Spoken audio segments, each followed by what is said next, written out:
Welcome to our conversation. This is a conversation about story, and it goes every place because stories are every place. People have them in their minds, they have them catch them by surprise, and story is just such a vital part of life. So, Ned Castle works for the Folklife Center. Yep. And we'll let Ned talk about his work. He comes at story from a lot of different perspectives, I think. Yep. So I direct the gallery at the Vermont Folklife Center called the Vision and Voice Gallery. And that space is really an expression of the storytelling aspect of our organization and our mission. The Folklife Center's mission is to document and preserve and share the stories and cultures of Vermont. And the Vision and Voice Gallery does that through programming of exhibits, some that we produce ourselves. There's sort of like a spectrum. At one end of the spectrum are things that come out of our own field work, oral history interviews, photography, film, where we'll sort of start with a research emphasis and then build through that process to a finished product that's an exhibit. On the other end of the spectrum, we're working with documentary artists actually at all sort of stages of their careers, some students all the way up to some professionals that have really immersed in a cultural aspect of Vermont, and we'll work with them to produce an exhibit that would open in our gallery here in Middlebury and then ideally travel around the state so that more people can see it. And I guess if I sort of strip away all the different trappings of what this is about, it's about making people visible to one another, making Vermonters visible to one another across cultural difference. So whether it's a documentary on drag queens or old-time dairy farmers or Mexican migrant workers on dairy farms or semi-pro wrestlers in Franklin County, we're sort of like delving into these pockets where people are making meaning and building community and expressing sort of unique cultural forms and sort of sharing those with the rest of the state. So that's kind of like the, if I had to do the elevator pitch of what we're up to, that's what I would say. Yeah. Could you share some of those stories? I mean, the ones that have caught your interest and Sure. yeah. Maybe I'll talk about, since it's fresh on my mind, I just came from a meeting with an artist who actually splits time between Brazil and eastern Vermont, lives in sort of the Brattleboro area, and he's been working on, his name is Federico, and he's been working on a series of images, ice houses, and they're beautiful images, and oftentimes when sort of things come my way. This was actually passed along by a friend. Sort of thinking about whether it's the right fit for our space is sort of the depth of the storytelling and also the way it's been done. And so Federico's photos are beautiful. They're they're square format, actually shot long exposures at night, so they appear to be daytime, but you'll see little things about them, like you can see stars in the clouds, and there'll be street lights way in the background. But as visually sort of arresting as they are, they don't tell a lot about the people. They don't tell you a lot about ice fishing as a culture. And so when I called him up, I was kind of like curious to find out, is that the sort of depth that he's operating at, which is fine. There's plenty of artists and documentarians that sort of approach subjects from more of that sort of visual experiential side rather than sort of a cultural curiosity. But I found in talking to him that he was fascinated by this sort of like the layers of this as both like a recreational thing but also like a familial cultural thing, and so he's very into sort of taking this concept of the photos and sort of drawing out what's the culture and the stories and the people behind these. So we met this morning to talk about the production of an exhibit that hopefully will happen about a year from now, maybe a little bit more, that'll involve portraits and audio and creating sort of a space where people can walk in and both see these ice houses, but also hear voices of the people, that made them or that used them, and not just having to do with ice fishing, but like how they make meaning in the world, what matters to them. And that's sort of that's kind of the place that we come from at the Vermont Folklife Center. Ethnography is the research methodology that we use, which is sort of an offshoot of anthropology and sociology. And ethnography basically is the study of people and culture, but it's sort of the way that it's done that's important. And we think about it like our framing concept is attempting to understand an experience from the perspective of the person that's having that experience. And so, in conversations with Federico, I'm very curious to even just hear how he talks about wanting to talk to people, and whether it's about sort of coming in to take something away or coming in to kind of like share in that moment and find out how people see this thing that they're doing and why they're doing it, and kind of being open-ended. And that's sort of, I found that in this conversation, and have continued, and that's why we're sort of working on this together. But that's sort of important to us at the Folklife Center, is to be able to sort of sit with people. And as you know, the way people sort of package up this experiential meaning, this like expertise in their own lives, is often through storytelling. So So this year, Yep. Can you kind of sketch out how this year, what will this require of you, and what will be some of the opportunities that you think are going to emerge that maybe you don't know about yet? Do you broadly, or with respect to this project? Try this project. Okay. So we are. It's interesting. We just talked about it this morning. So I guess we're going public with it. So we're really going to back on that. No, we're going to do it. So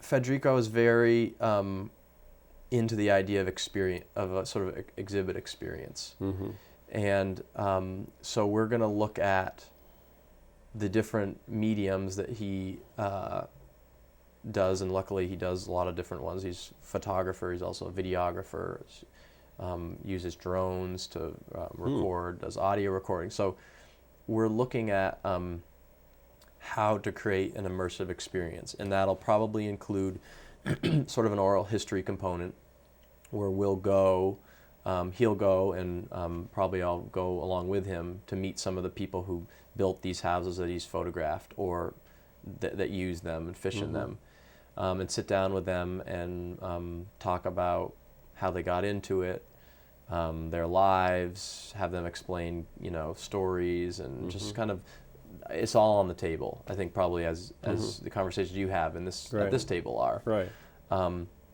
So we'll probably do 10 to 15 interviews with people, and then sort of pair excerpts from those interviews with these photos, and then our sort of more experimental side that we're looking at is actually to do some 360 filming, some sort of virtual reality, where we'll have people come in and be able to put on a headset and actually be sitting next to a ice fishing hole all of a sudden, with the wind and the sort of so over the course of the year we'll there'll be a lot of sort of legwork excuse me, in finding people and getting them on board for the project. Collaboration is pretty key in the work that we do, so having people understand right from the beginning what we're up to, so that they can, when they give their consent to be interviewed as a part of a project, they know what we're up to and where we're headed, so that when they say yes, they're saying yes to something that they fully understand. So there'll be sort of a phase of kind of getting to know people probably in that community, and if it's like other projects, there'll be people that are like gung-ho to be interviewed, and then there'll be other people that tell us to buzz off, and then we'll have to build relationships with those people, and and kind of get into that world a little bit and get to know people so that they feel comfortable. I mean, a huge part of I feel like this process is sort of building a relationship, even if it's a short relationship around a conversation where you might end up having to give a bit in the conversation in order to have people give back. And so interviews lead to production of the media, video, maybe doing some drone filming, to then, as we get closer to the exhibit, actually thinking about what goes in the spaces and how it integrates and with surround sound and all that. I can hear your excitement. Yeah, I'm excited. And so I'm intrigued by the question, what got you to this point? In your own life, what came first? The art, the writing, the ideas. Could you share some of that? I think there's I could start at any point, right? You can do any point you want. I always did a lot of photography when I was growing up. I sort of it was my sort of meditative escape thing that I would do. I would go into the woods and initially photograph like a lot of nature stuff. And when I went to school, undergrad, I was on more of like the science track. I was doing psychology and biology, but I sort of was a part of the photo club and continued to do that on the side. And then actually went abroad to Italy for a semester, and that's where I immersed myself in photography. And I was still into doing like more buildings and sort of objects. I was like a little bit afraid to take photos of people. And I remember the Pope John Paul passed away when I was in Florence, and there was this sort of mass migration, or I don't know you call it migration, but mass sort of movement of people to Rome for the funeral and those sorts of things. And I, for whatever reason, it like happened. I sort of found out about it in the early afternoon, and I was on a train by the late afternoon and arrived at maybe 10 p.m. or something in Rome and walked to St. Peter's square there. And people were camped out sort of around sort of small prayer vigils and things. And I just spent the night there taking photos and sort of interacting as best I could. I didn't speak very much Italian, so just sort of like immersing myself in this experience that I think everyone felt like some kind of connection there, and mine was through this sort of like visual exploration. And that was kind of the turning point for me. From that point forward, people became my focus. And I'll sort of fast forward a little bit. I had worked on a project here in Burlington and Winooski on New Americans, refugees and immigrants. I worked with a community organization to do sort of a portrait project. And I got a call from this person named Greg Sharrow at the Vermont Folklife Center. And a Middlebury College student had wanted to do an exhibit on refugees. And Greg had done what he always does, which is go, well, we're not the stakeholders for refugees. If you want to sort of do a project with the refugees, you need to call up the communities themselves. And so they had gotten my name from this community organization that I had worked with. And so I found myself at Greg's table with these images. And that was sort of the beginning for me. I realized, like in that conversation with him, that what I had been sort of doing, there was sort of an academic architecture for, and that the Folklife Center was in a lot of ways could be a home for the kind of work that I was interested in doing. So that's sort of how I came here like 10 or 11 years ago. That's great. Yeah. When we first moved here, it was 18 years ago. Yeah. And one of the most fascinating places I found was the Folklife Center. Yeah. You know, and looking, and what seemed to be the focus at that point was preserving the stories of the elderly farmers. Yeah. The ages were changing, and that seemed it was a great introduction to it.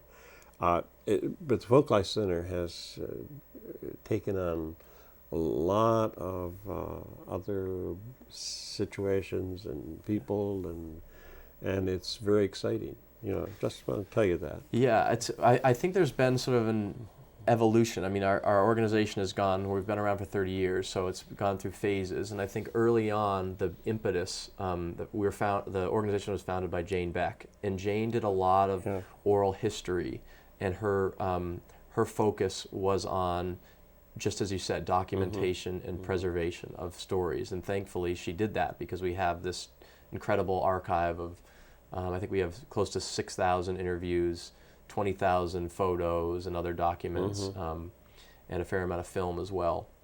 But we're sort of like an early phase of our organization mission was that documentation and preservation. I think of late, because of the staff and just the orientation of the center, people like Greg Sharrow have shifted more into, I wouldn't say social action, I think that's a little bit too strong of a word, but I would say that because we spend time like holding these concepts of culture, that as things are going on in the community where different social aspects are being brought to bear, whether it's education issues or healthcare issues or access issues, culture is often a big piece of those. And so we see ourselves as sitting at that table of how to build healthy communities and how to celebrate diversity. Our traditional arts apprenticeship program, where we support traditional artists, working with an apprentice, not only has basket making apprenticeships and blacksmithing and Franco-American fiddling, but we have Somali Bantu weaving and Burundian dance and a whole host of Laotian flower arranging. And so we have all these different you'd call them sort of newer Vermont traditions mixed in there. And we see ourselves as, like, in a way, building awareness and advocating for, celebration of all of the diverse cultures of Vermont, whether it's the new cultures or the ones that have been here for forever. Well, one of your more recent projects has really caught a lot of attention, and that has to do with working with the Open Door Clinic on the matter of telling the stories of migrant workers. And we've had Julia come and talk, and I've just found people fascinated by realizing the individuals who are here and giving them an opportunity to tell their story in a simple way. You want to think about, or you have any thoughts about that particular project? Yeah, I mean, I think that the Golden Cage, which was a collaboration that happened, I don't know, it's almost a decade ago now, between a young man that was working, doing English language training with migrant workers, Chris Urban, and photographer Caleb Kenna and Greg Sharrow sort of collaboratively came up with this concept to do storytelling around this issue. And that's sort of come back. I think there's obvious reasons why in our sort of current, environment, that this question of who are these people and how are they doing and how are they a part of our landscape. So I actually have a young woman, Juliana Dunn from Middlebury College, with me this summer, and she works with Juntos and some of those organizations that you mentioned. And she's sort of going back into, not going back into, but looking at that community and seeing if she can find people who are willing to talk, about what's going on now. And so your question is timely, because we are coming back around potentially to doing some more storytelling in that area. So yeah. The thing that I guess I'm curious about, when you work with somebody for whom storytelling is not something they do, or it's what they do when the good buddies are together, or when the family's collected, and you want to encourage them to both tell the story and to engage. How does that work for with people who are not really sure they want to do this? Because you have people that you sit them down and they just go, right? They're like they're ready to tell stories. I think with people that are more reluctant, it comes down to thinking about those things you just said. They're reluctant, but when are they great at storytelling? They're great when with their buddies, or they're at sort of a family gathering. And so I always think about Greg Sharrow, who is my colleague and has been interviewing all his life. He's just somebody who, you know, I would say, you could say he's born to be an interviewer. He has that knack. Not that other people can't learn it, but Greg really is somebody who had that, I think, from an early age, that curiosity. And he talks a lot about relationship and building a relationship with someone, even if it's just in a conversation, so that they get to that point of comfort. And it usually can't be just a one-way street. You know, you listen to interviews that Greg has done, and he is telling stories, and he's sharing things about his life, and it becomes an exchange. And I think for folks that are more reluctant, when I'm doing those kinds of interviews, I'm sort of modeling what I've seen Greg do, which is, you know, be ready to give as much as receive in those situations, and time. You know, these interviews are often more than, you know, they're not 45 minutes, they're 90 minutes, they're 2 hours, they're longer. There's sort of time to kind of meander down paths with people, and also listen to what they want to talk about, because you can usually hear in the way somebody says something, even if you're kind of like headed down this path of questioning, somebody will mention something and you go, wait a minute, I think that that's what they really want to talk about. And so you kind of open up that space for them. What else is it that you really want to talk about? What is it that I want to talk about? Yeah.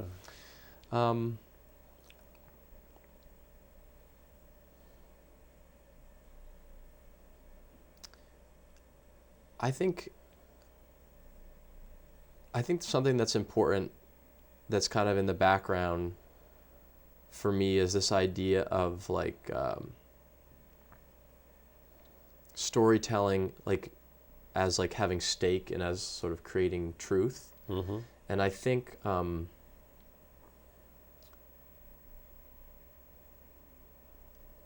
you know, I've referenced Greg a lot in this conversation.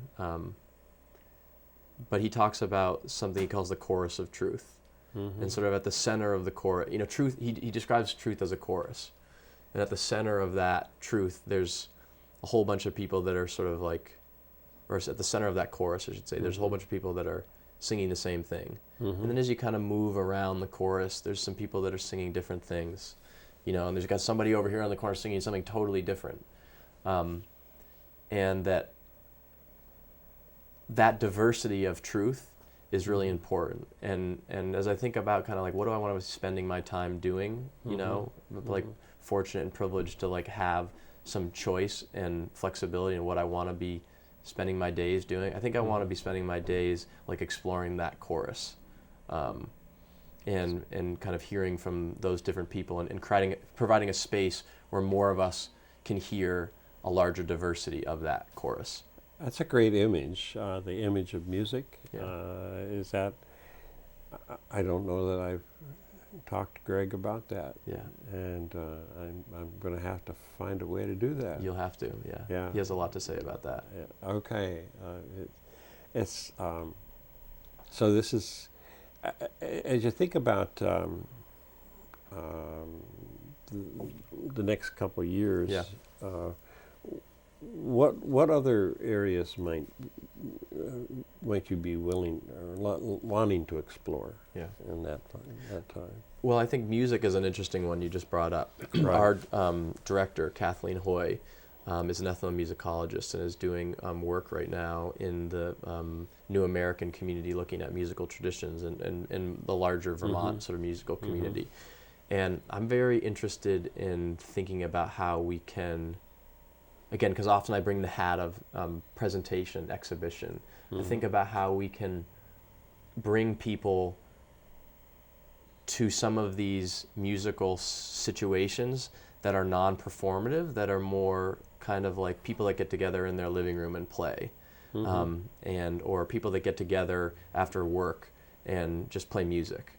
And I'm thinking about ways with technology that exists now, you know, virtual reality, being able to sort of bring people into an immersed experience, how we can sort of create some of these, musical experiences for people. So I'm thinking a lot about that, and I'm also thinking about, we think about our role sort of as this world changes, and sort of, where Jane began the organization, as a sort of to document and preserve. There's no question that persists. But now, as our world changes, and what is our role? Fast, yeah, right? yeah. What can the Vermont Folklife Center be bringing to this community that enriches it and makes people feel more connected to one another? Because that's how this work will continue. And Vermont Folklife Center, we need to say, is a statewide organization. Yeah, right? we're statewide. We're very fortunate to have it here. Yep. Have you folks here, and have where you were up on the hill. Yep. And before you came down to this house. So. Yep. So you're, might say a little bit about being all over the state. Yeah, I would say so. We have a physical center, which always kind of like plants you very strongly in a certain community. So we're physically based here in Middlebury, but there's a few programs where we find reach. First of all, we're doing interviews and field work all over the state. So when we, for instance, had a grant from the Library of Congress a couple of years ago to look at food systems, we're doing interviews all over the state, and actually sort of a project has then grown out of that, focused on Rutland County. And so we'll find ourselves doing kind of like more blanketed research that then roots us in a place where we might then do more sort of sustained research. So fieldwork is one way that we're statewide. Our education program is called the Discovering Community Education Program. And we work with educators in sort of middle school all the way on up through high school and into college, planning place-based learning experiences that kind of echo ethnographic field research, so that students can get out of the classroom and kind of access community knowledge. So that happens all across the state in schools.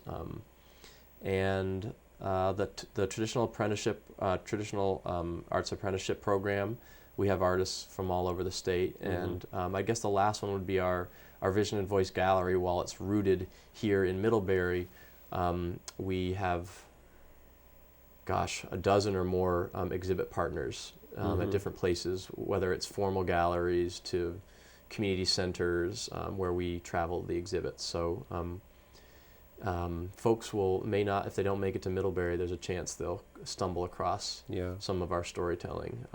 Well, there's some, you do some marvelous work. And appreciate that. Want to say that. Yeah. And always look forward to every exhibit and the conversations that we have when that happens. The public programs are fun. Yeah. When people come in and talk about what they care about and that sort of thing. Yeah. So we wish you all the best in the future. I mean, it's exciting to know what it is, all that's happening across the street. Yeah. And Thanks. across the whole state. Yeah. Thanks, and Len. so we thank you for spending this time. Thanks for having me. Talk. Okay. Thank you. Hope you enjoyed this today, and I know you did. And it's an exciting time. And it's a great place to come visit in Middlebury.